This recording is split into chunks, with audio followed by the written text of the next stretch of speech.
Hello and welcome to Just One More Watch. If this is your first time here and you're into top value watches, you should subscribe by hitting the button in the corner. You should also check out my Amazon page, my top 20 value picks under $500, little mini reviews attached to each one as well. Today it's the WilliamL 1985 70s Retro Dive Watch. The name pretty much says it all. Now this is the second piece I've looked at by WilliamL 1985. You might remember this one. A little quartz calendar I looked at a couple of months ago. You might also remember that I got the channel name engraved for perpetuity on the case back. Yes, that's right. Who needs a lion shark? For $10 you can be immortalised on your very own watch. And I thought to celebrate the 70s dive watch release, I would give that one away. Cheeky little subscriber giveaway. All you need to do to win the watch is to tell me what 4 words you would put on the case back given the choice. Keep it clean please folks, this is a family channel. Alright, enough nonsense, let's get on with the review. Okay, so my second piece by WilliamL 1985 as mentioned. These ones are conceived in Paris, but there's no secrets, they are made in Shenzhen in China. 2-year international warranty, came with a variety of little tags and also came in a familiar looking little grey PU leather travel pouch, which I guess is preferable, I think, to a box. At least it gives you options when you're taking the watch away with you on holiday. And there he is.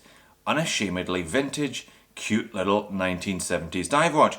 So dimensions and specifications to start. I've got a movement accuracy report, loom shot, wrist shot. I thought I'd do a side-by-side comparison with the SKX 013 because they have quite similar overall dimensions and some subjective analysis on this one as well. So WilliamL says 38.5mm wide. My calipers measure 39mm wide excluding the crown, 42 including the crown. We've got a thickness of 14mm, so it's still got a little bit of presence on the wrist, but key dimension with this one, I think, 44mm lug to lug, so a really short lug length. We've got 18mm lug width, but if you're a guy with slightly smaller wrists, if you're 6.5, maybe even 6 inches, you'll have been looking for a little retro vintage dive piece that sits really nicely on smaller wrists. This WilliamL could do the job for you. Doesn't weigh in very much on this Tropic strap at 81 grams. So 316L stainless steel case. We've got sapphire crystal on the front and the back. We've got a slight dome on the sapphire there. 120 click unidirectional bezel, which I have to say is pretty good. There's a tiny little bit of back play, but not much. And it's got a nice kind of notchy feel, again, very much in keeping with the era, with the period. So this one powered by a Seiko NH35 movement. WilliamL thankfully have taken the time to sign the rotor. I think if you're going to put a see-through case back on a watch, you should definitely sign the rotor. We've got some nice deep etching there on the case back, just advertising the stainless steel water resistance of 100 meters. So it's got a screw down crown, but only 100 meters water resistance. I guess that's in keeping with the period as well. The Aura 65 Heritage also has 100 meters. But you get the convenience and the surety of a screw down crown. So this movement, you can hack it, you can hand wind it, and it is pretty blooming accurate. What I'll do, I will pop up the movement accuracy report once I've screwed in the crown. There we go, can't argue with that one, can you? Over a couple of weeks, mostly in the winder, but a little bit of wrist time as well, coming in at just under -4. You can see why these little Seiko movements are the #1 choice for micro brands everywhere. So a little bit of a close-up on the case there, and you see that beautiful radial brushing. Very nice indeed. I think this is the first watch I've encountered on the channel that has that radial brushing. Again, very nice, very in keeping with the aesthetic. You've got a nice bit of clean brushing on the side, so all brushed surfaces on the top.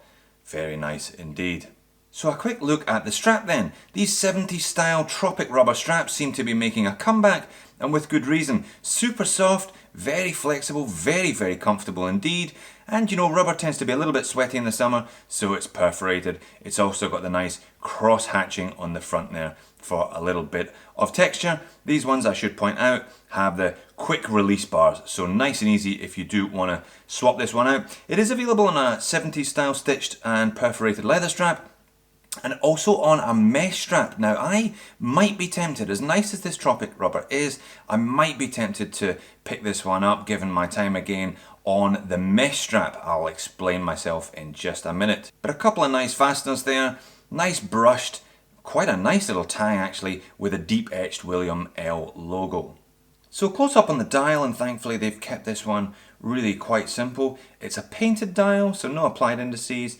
Nice little licorice all sort sandwiches there with the classic 1970s orange. Nothing screams 70s more than a little bit of orange, and they've kept that orange second hand as well. So nice little minute track all the way around in the hour indices. Little orange rim around the date window there at the 3. Very simple, they've kept it clean, just WilliamL 1985 at the 12 and automatic just above the 6. The handset, perhaps they could have done something more with the hour and minute hand.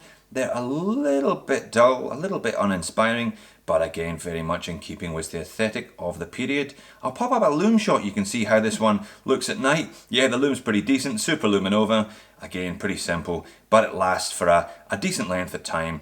Super legible at night, very, very simple, very clean. And there it is on top of my 7-inch wrist. I think it looks great. Super short lug length means this one, as I mentioned, should be suitable for guys with smaller than 7-inch wrist. Love that radial brushing as well, a real point of difference. Now the strap, I got a 7-inch wrist, I'm into the third last hole, so this really isn't, I guess guys with big wrists aren't going to be buying one of these anyway, but if you are, maybe go for the mesh, because I think you'll be struggling if you're over 7.5-inch wrists to fit this Tropic on, and it always seemed to be a little bit off-centered, the Tropic for me, so super comfortable, but doesn't quite wear as well as you'd like it. That's why I'd be tempted to go with the mesh.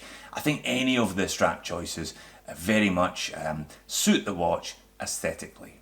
And there we go, a little side-by-side comparison with my beloved SKX 013. So as you can see, sits maybe a mil wider, different crown placement, etc. But aesthetically, even shorter lug lengths. Very similar though in size and scale, these two little watches. So if you're a fan of the 013, I would say that the WilliamL, if you want a slightly different look, definitely worth considering. So gripes and moans then, I usually find something. Not too many in this case, I think it's a nicely executed little piece overall.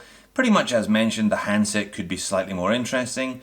The strap I thought was a little bit off-centered, and it's not going to suit everybody, this one. I guess if you're into these small dive watches, then this one is well worth a look, but it's not going to look good if you've got a big boy 8.5-inch wrist or larger. It's just not going to suit you. And the price, well, $399 off the bat. There is a discount code in the description, which gives you 15% off, takes it down to $340 US. I guess Seiko NH35, 350, that's probably as much as I'd be prepared to pay for it. So, you know, a nicely executed little watch, as mentioned, decent set of specs for the money. So there you have it. Not cheap, but if you've got smaller wrists and you're into that vintage aesthetic, definitely check this one out. Don't forget the discount code in the description. Thanks for watching. See you in the next video.